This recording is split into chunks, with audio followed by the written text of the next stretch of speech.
of the world, now I'm living. And the good just gets better, keeps on giving. Not even close to the end, it's just beginning. Life is getting lighter while the days are getting brighter, yeah.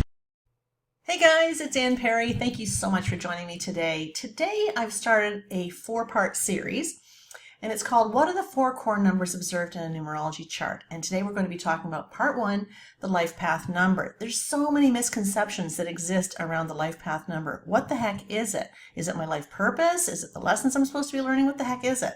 So I'm going to be helping you to understand what the life path number is all about. We're going to be talking about which one of the life path numbers is more intense, the lessons associated with it, and which ones are a little bit less intense. So I know you're numerology keeners, or you wouldn't be here today. I know you have an interest in learning the proper way of doing this and putting all these pieces together. So stick with me. I'm going to help you out with that. All right, so what is the life path number?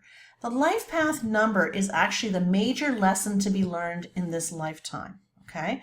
There's a central focus in your life, and that refers back to the life path number. Now, there's different ways to look at a life path number. Some of you are just life path numbers 8, 5, 4, just simple numbers, okay? There are others of you that have complex life path numbers. For example, myself, I'm a 16/7. That means that the 1 and the 6 are my sub-lessons, as if I needed more lessons. The sub-lessons of the 1, all about independence and standing up on my own 2 feet and being a creative force, that sort of thing, gaining confidence in my creative potential. The 6 is about learning balance and responsibility, and how much responsibility do I really feel I need to have for certain things, etc., etc. All in alignment with my life path number of the 7, okay, which is the spiritual teacher. So I have to learn about the 1, the 6 to be the best 7 I can be. That's what we call composite numbers, okay? So some of you have that and some of you don't. And there's a video out there that I've explained all this in that you can look at, and I'll put the link in the description of this video down below.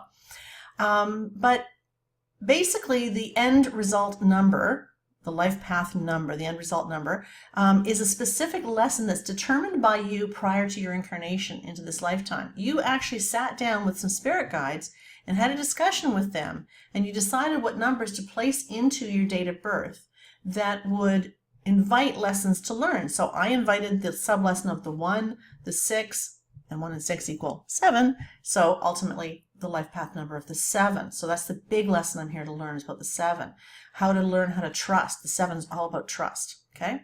So sometimes the life path number is called the life purpose number. Sometimes it's referred to as the destiny number, the birth force number. I don't know why all these numerologists feel they have to reinvent the wheel, because it's just a life path number, okay? It's the path we're traveling on.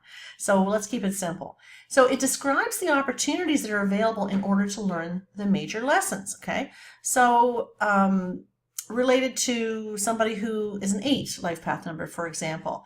An 8 life path number, in order for them to learn lessons about how to deal with their money, they may want to put themselves in a position to learn about their money. So maybe being in financing might be the right profession for them. Okay, that would produce the right environment. Okay, somebody who is a 6, the 6 has to, loves to be of service to other people. So maybe they want to put themselves in the place of being a caregiver. So that would help them to learn tolerance and patience and reduce the need for perfectionism, etc., etc. So that's what I mean by saying, let's place ourselves in the environment that will best foster the lessons that we hope to learn.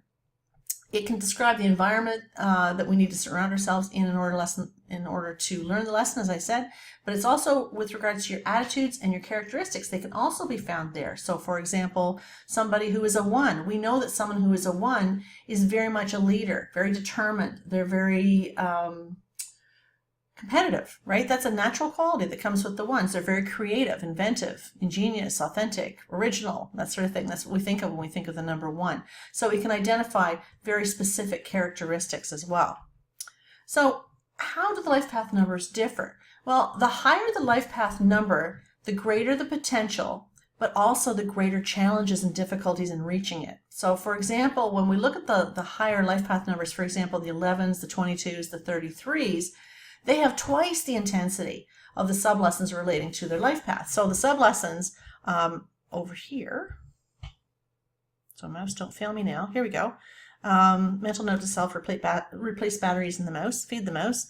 So sublessons relating to the 11, those are the sublessons, the double ones. That establishes that that is a master number because it's a double one. Okay, any double numbers, double one, double two, double three, double four, whatever, that's a master number. So master implies we have to do more than just learn the lessons around the number one. We have to master it. We've agreed to master it. They have signed a contract that said I'm going to come forward and do something much bigger with my life.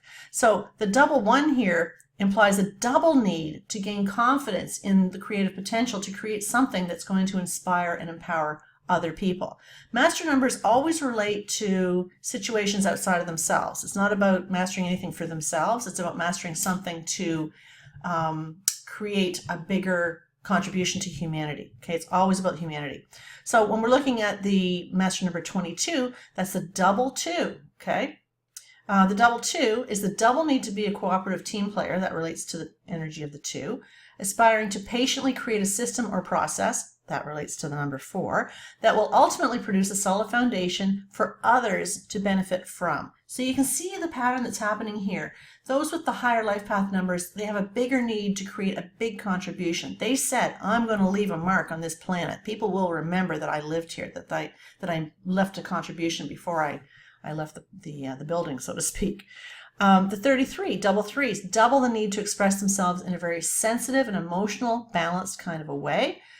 They need to overcome self-doubt, and they have a need for perfectionism that has to be overcome before they're going to be able to be the ultimate teacher. They need to accept the perfection in all things if they're going to make a significant contribution to humanity. So you can see that each number almost intensifies, doesn't it? The higher the number, right? 11, 22, 33. These guys, the 33s, have the bigger challenge. Okay, and I will do I've been asked by quite a few of you to do a video on the 33, and I promise it's coming. But for now, we just need to know that as the numbers go up, the intensity of the contribution that they've agreed to provide gets that much bigger. Okay? Okay, so the lower the life path number is, the less complicated are the lessons. So for example, those with the life path number of 1 to 6, they're dealing with more fundamental lessons in life rather than the master numbers who are here to make a significant contribution to humanity. They're more self-focused, if you will, okay? So for example, somebody who comes in as a 4 life path number are here to learn stability and process and understand that it takes a lot of effort and focus to get anything done, that they do better with process and planning, that sort of thing. So it's very self-inward focus. Somebody who is a 2 has to learn patience, has to learn how to be a better partner, has to learn how to work one-on-one with somebody rather than the big group dynamic, so to speak. Okay, so the life path numbers from 7 to 9, they're a little bit more advanced. Again, they're getting a little bit closer to the higher intensity numbers.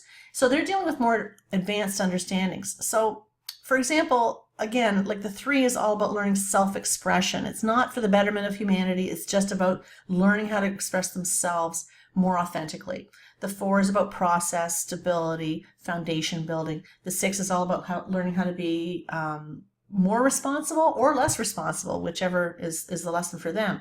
So it's good to note too that each soul determines their own life path number before incarnating. You sat down with those spirit guides and you said to them possibly, you know, I wasn't very patient in a previous lifetime, so I'd better include the 2 energy into my birth code this time because the 2 will invite lessons around learning patience and diplomacy.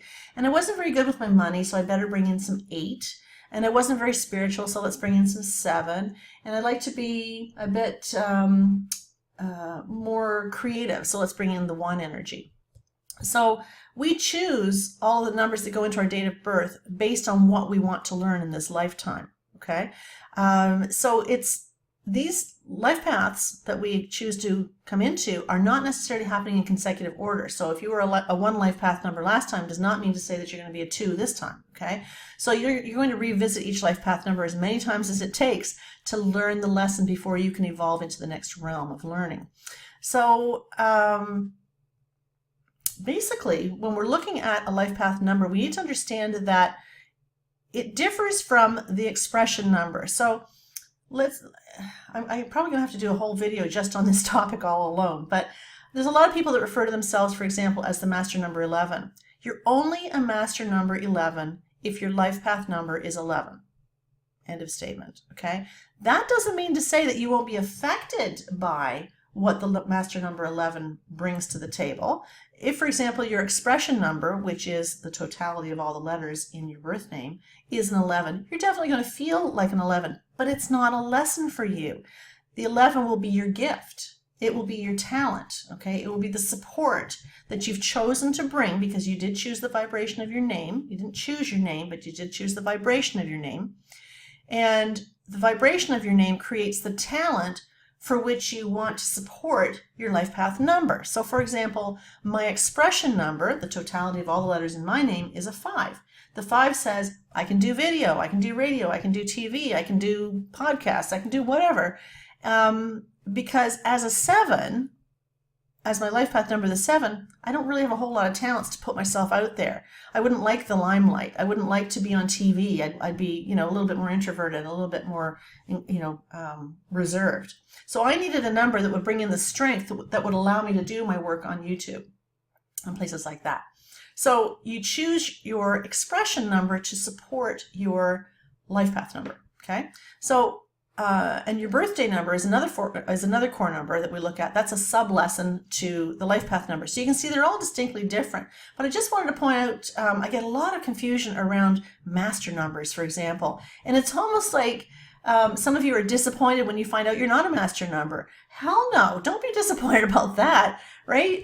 If your life path number is not a master number, if, for example, you're not an 11, for example, master number, you happen to be a 2, don't be bummed out about that. That brings in a whole lot less intensity than those that are working with a true master number 11, okay?